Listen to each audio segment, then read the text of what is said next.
같이 함께 말씀 보겠습니다. 오늘 함께 나눌 말씀은 출애굽기 3장 1절에서 12절까지 말씀입니다.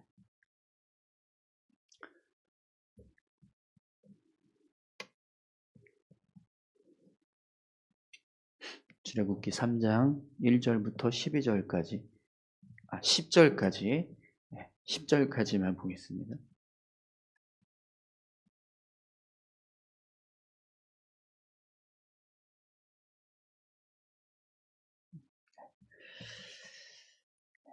1절부터 10절까지 다 같이 함께 봉독하겠습니다. 모세가 그의 장인 미디안 제사장 이드로의 양떼를 치더니 그 떼를 광야 서쪽으로 인도하여 하나님의 산 호렙에 이르매 여호와의 사자가 떨기나무 가운데로부터 나오는 불꽃 안에서 그에게 나타나시니라. 그가 보니 떨기나무에 불이 붙었으나 그 떨기나무가 사라지지 아니하였는지라. 이에 모세가 이르되 내가 돌이켜 가서 이 큰 광경을 보리라. 떨기나무가 어찌하여 타지 아니하는고 하니 그때 여호와께서 그가 보려고 돌이켜 오는 것을 보신지라. 하나님이 떨기나무 가운데서 그를 불러 이르시되 모세야 모세야 하시매 그가 이르되 내가 여기 있나이다. 하나님이 이르시되 이리로 가까이 오지 말라. 내가 선 곳은 거룩한 땅이니 내 발에서 신을 벗으라. 또 이르시되 나는 내 조상의 하나님이니 아브라함의 하나님, 이삭의 하나님, 야곱의 하나님이니라. 모세가 하나님 배웁기를 두려워하여 얼굴을 가리매 여호와께서 이르시되 내가 애굽에 있는 내 백성의 고통을 분명히 보고 그들이 그들의 감독자로 말미암아 부르짖음을 듣고 그 근심을 알고 내가 내려가서 그들을 애굽인의 손에서 건져내고 그들을 그 땅에서 인도하여 아름답고 광대한 땅, 젖과 꿀이 흐르는 땅, 곧 가나안 족속, 헷 족속, 아모리 족속, 브리스 족속, 히위 족속, 여부스 족속의 지방에 데려가려 하노라. 이제 가라. 이스라엘 자손의 부르짖음이 내게 달하고 애굽 사람이 그들을 괴롭히는 학대도 내가 보았으니 이제 내가 너를 바로에게 보내어 너에게 내 백성 이스라엘 자손을 애굽에서 인도하여 내게 하리라. 아멘. 한 번 더 기도하겠습니다. 감사합니다. 하나님 귀한 말씀을 함께 나눕니다. 말씀 가운데 함께하여 주시고 이 말씀 듣고 깨닫게 하여 주시옵소서. 주의 말씀을 전합니다. 전하는 자에게도 은혜 주시고 온전히 주의 말씀만 증거되게 하여 주옵소서. 감사드리며 예수님의 이름으로 기도드립니다. 아멘. 오늘은 출애굽기 3장 1절에서 10절까지 말씀인데요. 이스라엘 백성의 구원자라는 제목으로 같이 함께 말씀을 나누겠습니다. 오늘 본문 말씀을 보면 하나님께서 이스라엘 백성들을 구원하시기 위해서 모세를 부르시는 모습을 기록하고 있습니다. 그런데 여러분 하나님께서 모세를 부르실 때 그의 나이가 이제 80세가 되어 있었습니다. 인생의 중반기를 넘어서 후반기를 살아가고 있는 모세를 하나님께서 민족의 지도자로 부르고 계신 것입니다. 또 이제 모세는요 40년이라는 긴 시간 동안 미디안 광야에서 양을 치는 목자로 살아왔습니다. 그렇기 때문에 이제는 정말 애굽 왕자의 모습에서 평범한 목동의 모습으로 변해져 있었던 거죠. 그런데 하나님께서 그런 모세를 이제 이스라엘 백성의 구원자로 부르고 계십니다. 그렇다면 여러분 왜 하나님께서 이제야 비로소 모세를 민족의 지도자로 부르고 계실까요? 오늘 말씀을 통해서 그 이유를 같이 함께 살펴보도록 하겠습니다. 우리 1절과 2절 말씀 먼저 보겠습니다. 모세가 그의 장인 미디안 제사장 이드로의 양떼를 치더니 그 양떼를 광야 서쪽으로 인도하여 하나님의 산 호렙에 이르매 여호와의 사자가 떨기나무 가운데로부터 나오는 불꽃 안에서 그에게 나타나시니라. 그가 보니 떨기나무에 불이 붙었으나 그 떨기나무가 사라지지 아니하는지라. 아멘. 어, 모세가 장인 이드로의 양떼를 몰고 호렙이라고 하는 산에서 양을 치게 됩니다. 그런데 그곳에서 한 떨기나무가 불에 타고 있는 것을 목격하게 돼요. 그런데 신기한 것은 이 불타고 있는 나무가 전혀 상하지 않고 있었다는 겁니다. 본문을 보면 이 나무가 불에 타지 않고 있는 이유를 뭐라고 설명하고 있죠? 하나님께서 그곳에서 나타나셨다라고 말합니다. 하나님의 임재를 나타내는 불이라는 거죠. 거룩한 불이었기 때문에, 그래서 이 나무가 타지 않고 그냥 불만 붙어 있는 그런 모습이 되었던 거죠. 그런데 본문을 보면은요, 모세는 이 사실을 전혀 몰랐어요. 그래서 모세가 어떻게 하죠? 더 자세히 보기 위해서 가까이, 떨기나무 곁으로 가까이 다가가려고 했습니다. 그런데 그때 하나님의 음성이 들리기 시작합니다. 4절입니다. 여호와께서 그가 보려고 돌이켜 오는 것을 보신지라. 하나님이 떨기나무 가운데서 그를 불러 이르시되 모세야 모세야 하시매 그가 이르되 내가 여기 있나이다. 아멘. 하나님이 모세를 부르세요. 모세야 모세야. 그러자 모세가 뭐라고 대답하죠? 내가 여기 있나이다. 히브리어로 힌네니라는 말을 합니다. 모세야, 모세야 이렇게 하나님께서 부르시니까 모세는 힌네니 이런 대답을 했다라는 거예요. 지금 모세는 자신을 부르고 계신 분이 정확하게 누구인지 알지 못했어요. 그런데 그 부르시는 음성 앞에 내가 여기 있습니다라는 대답을 한 거예요. 그런데 여러분, 이 힌네니라고 하는 대답은요, 단지 그냥 내가 여기 있습니다, 제가 여기 있어요, 이걸 대답하는 게 아니고요. 그 뜻이요, 말씀하시면 제가 겸손히 듣겠습니다, 이런 뜻입니다. 그러니까 지금 모세가 자신을 부르고 계신 분이 누구인지 정확하게 모른 채 말씀하십시오, 제가 겸손히 듣겠습니다, 이렇게 대답했다라는 겁니다. 그럼 여러분, 왜 모세가 이런 대답을 했을까요? 지금 모세는요, 이 상황이 이 세상을 초월한 어떤 영적인 존재에 의해서 이루어지고 있다는 것을 직감했습니다. 그래서 자신을 부르고 계신 분이 하나님이라는 사실은 정확하게 몰랐지만, 그러나 이 떨기나무를 태우지 않고 불타게 하고 있는 어떤 영적인 존재 앞에서 겸손히 서기 위해서 이런 대답을 하고 있다는 거죠. 여러분, 오늘 저와 여러분들이 이 모세처럼 하나님 앞에 겸손히 설 수 있는 믿음의 사람들이 되시기를 바랍니다.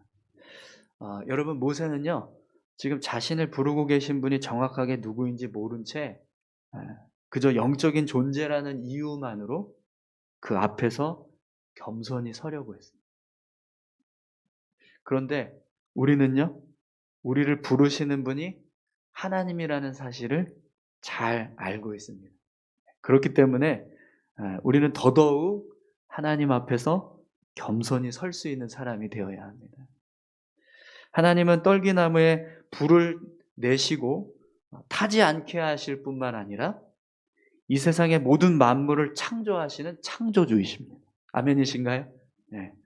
우리는 그 사실을 너무나 잘 알고 있습니다. 그렇기 때문에 우리는 더더욱 하나님 앞에 설 때 겸손히 서야 합니다. 하나님의 말씀에 귀를 기울이고 그 말씀 앞에 순종하기 위해서 서는 모습이 필요한 거죠. 사랑하는 성도 여러분, 오늘 저와 여러분들이 모세처럼 말씀하십시오, 제가 겸손히 듣겠습니다, 이렇게 고백하는 그런 믿음의 고백을 가지고 하나님 앞에 설 수 있기를 소망합니다. 여러분, 이렇게 모세가 하나님의 부르심에 응답하자 하나님께서 모세에게 뭐라고 말씀하시는지 한번 보세요. 5절에서 6절입니다. 하나님이 이르시되 이리로 가까이 오지 말라. 내가 선 곳은 거룩한 땅이니 내 발에서 신을 벗으라. 또 이르시되 나는 내 조상의 하나님이니 아브라함의 하나님, 이삭의 하나님, 야곱의 하나님이라. 모세가 하나님 배웠기를 두려워하여 얼굴을 가리매. 아멘. 하나님께서 모세를 향해서 이리로 가까이 오지 말라. 내가 선 곳은 거룩한 땅이니 내 발에서 신을 벗으라. 이렇게 말씀하세요. 하나님께서 신을 벗으라라고 말씀하신 것은요, 하나님 앞에서 겸비하라라는 겁니다. 신발을 벗고 가식 없는 모습으로 하나님 앞에 서라. 이렇게 말씀하시는 거죠. 또 하나님께서 모세에게 나는 내 조상의 하나님, 아브라함의 하나님, 이삭의 하나님, 야곱의 하나님이다. 이렇게 말씀을 하세요. 그러자 모세가 어떻게 합니까? 하나님 배웠기를 두려워하여서 얼굴을 가렸다라고 기록하고 있는데요. 여기서 모세가 얼굴을 가렸다라는 것은요, 이제 몸을 굽혀서 하나님께 엎드렸다라는 겁니다. 모세는요, 자신을 부르고 계신 분이 이 하나님이라는 사실을 더 이제 구체적으로 알게 되니까요, 두려운 마음이 들었습니다. 그래서 하나님을 향해서 몸을 낮추고 고개를 바짝 숙인 거죠. 엎드려서 절하고 있는 겁니다. 여러분, 바로 이 모습이요, 하나님 앞에 겸손히 서는 모습이에요.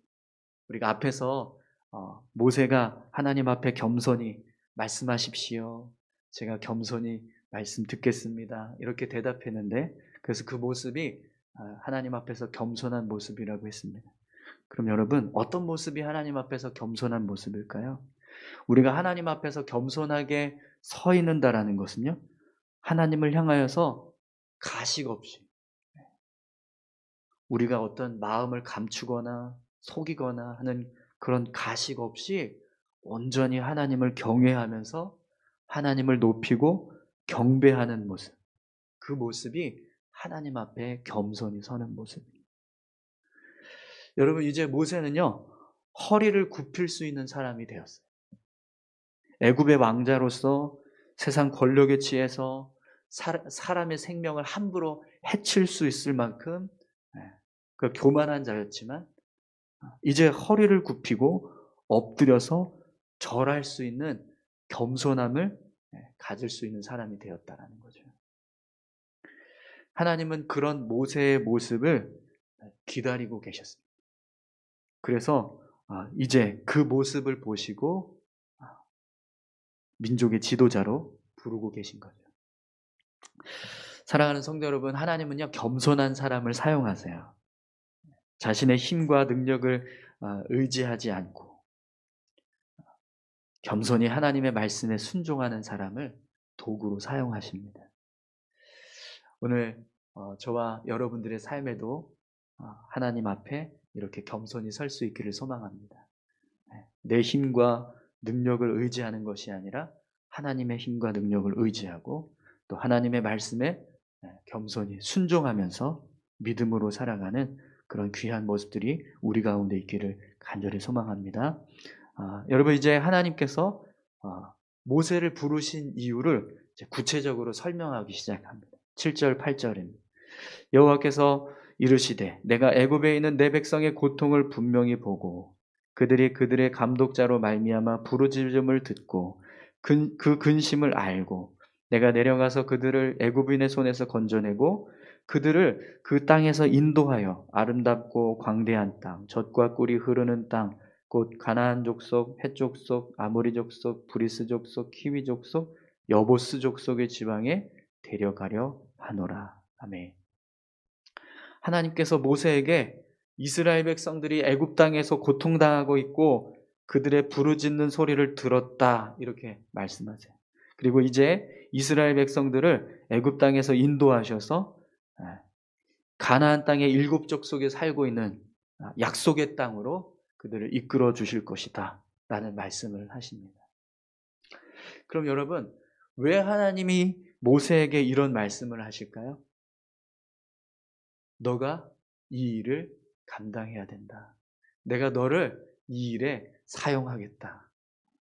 지금 하나님께서 모세를 사용하시겠다라고 말씀하시는 겁니다. 여러분, 하나님께서 우리에게 어떤 특별한 계획과 뜻을 말씀하시는 이유는요, 그 말씀을 듣는 사람이 그 일에 헌신하라는 거예요. 혹시 여러분 하나님의 어떤 특별한 마음이 느껴지시거나 하나님의 특별한 계획을 알게 되신 것이 있다면 그것은요, 하나님께서 나를 그 일에 사용하기 위해서 부르고 계신다는 사실을 믿으시기 바랍니다. 우리 안에 어떤 거룩한 부담감이 있는 거예요. 말씀을 들었는데 저 말씀은 지금 나를 향해서 주시는 말씀인 것 같다. 이런 느낌이 들었다.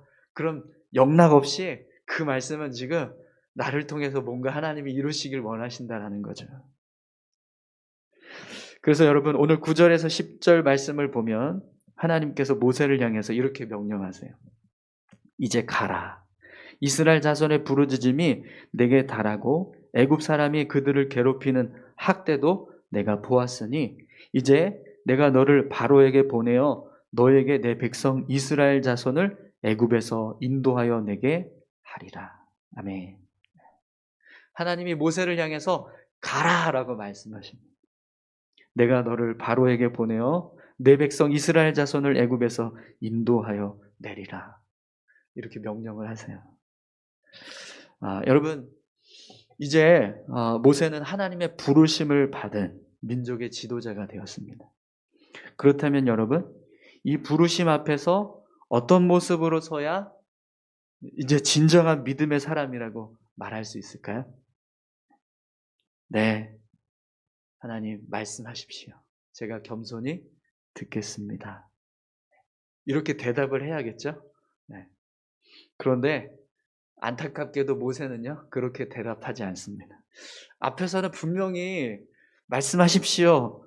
제가 겸손히 듣겠습니다. 그래서 힘내니? 라고 대답했는데 제가 여기 있습니다. 이런 대답을 했었는데 이제 이어지는 말씀을 보면 모세가요 하나님과 줄다리기를 시작합니다. 네. 오늘은 여기까지만 보고 이어지는 말씀을 다음에 월요일 날 우리가 같이 함께 살펴보길 원하는데요. 여러분 오늘 말씀을 정리하면 분명히 하나님께서 모세를 보실 때 모세는 이스라엘 백성을 인도할 수 있는 지도자의 자격이 충분했습니다. 그래서 하나님께서 그를 부르신 거예요. 애굽의 왕자로 세워져서 당시 최고의 학문과 지혜를 배웠을 뿐만 아니라 또 인생의 굴곡진 시간들을 통해서 그는 한없이 겸손한 사람으로 준비되었습니다. 이제 모세는요 젊은 혈기와 또 자신이 가지고 있던 어떤 세상 권력을 힘입어서 살아가는 사람이 아니라 양 한 마리 한 마리를 소중하게 생각하는 목동으로서 양을 볼살피는 마음, 그리고 주인의 명령에 순종하는 그런 마음을 배운 겸손한 사람이 되었습니다. 그 모습을 보시고 하나님께서 모세를 이스라엘 민족의 구원자로 부르고 계십니다. 사랑하는 성도 여러분, 하나님은요 분명히 하나님 앞에서 겸손히 서서 말씀에 순종하는 사람을 사용하십니다. 우리가 가지고 있는 어떤 힘과 능력을 의지하고 세상의 힘을 따라서 살아가는 자는 하나님의 부르심 앞에 설 수 없습니다. 그러나 내 힘 의지하지 않고 또 세상의 힘과 능력을 의지하지 않고 오로지 하나님 앞에서 겸손히 서서 하나님의 말씀에 순종하기를 원하는 사람은 하나님께서 부르시는 거죠. 우리 교회가 하나님 앞에서 그렇게 부르심을 받는 그런 교회가 될 수 있기를 소망합니다. 우리가 하나님을 의지하고 하나님 앞에서 겸손히 하나님의 뜻을 구하고 그렇게 하나님의 말씀에 따라서 교회를 세워간다면 교회는 분명히 하나님 앞에서 귀하게 쓰임받는 모습이 될 겁니다. 또 교회뿐만 아니라 우리 인생도 마찬가지입니다. 모세는 80에 하나님께서 부르셨습니다. 네. 아무리 우리가 나이가 많고 또 이제 인생의 황혼기를 보내고 있다 할지라도 하나님은요, 겸손히 하나님 앞에 선 사람을 통해서 일하십니다. 오늘 저와 여러분들의 삶에 이런 하나님의 부르심이 있고 또 우리를 사용하시고자 하는 그런 선한 은혜가 우리의 삶 가운데 있기를 간절히 소망합니다. 우리 다 같이 함께 이 시간 기도하겠습니다. 모세를 부르시는 하나님, 모세를 부르셨던 그 모습 속에 하나님께서 모세를 보신 것은 그의 겸손함, 그가 얼마나 이제 낮은 자의 모습으로 겸손히 하나님 앞에 설 수 있는가, 그 모습을 보시고 하나님이 모세를 민족의 지도자로 부르시는 거죠. 하나님은 겸손한 사람을 사용하십니다. 오늘 우리 모두가 하나님 앞에 겸손한 자 되게 하시고 또 믿음으로 하나님 말씀 앞에 순종하며 살아갈 수 있는 은혜를 더하셔서 우리의 삶을 통해서 하나님의 일을 이루고 하나님의 뜻이 이루어져 가는 그런 귀한 삶이 될 수 있게 해달라고 우리 다 같이 함께 기도하겠습니다. 하나님 아버지 감사합니다. 아버지 하나님, 이스라엘 백성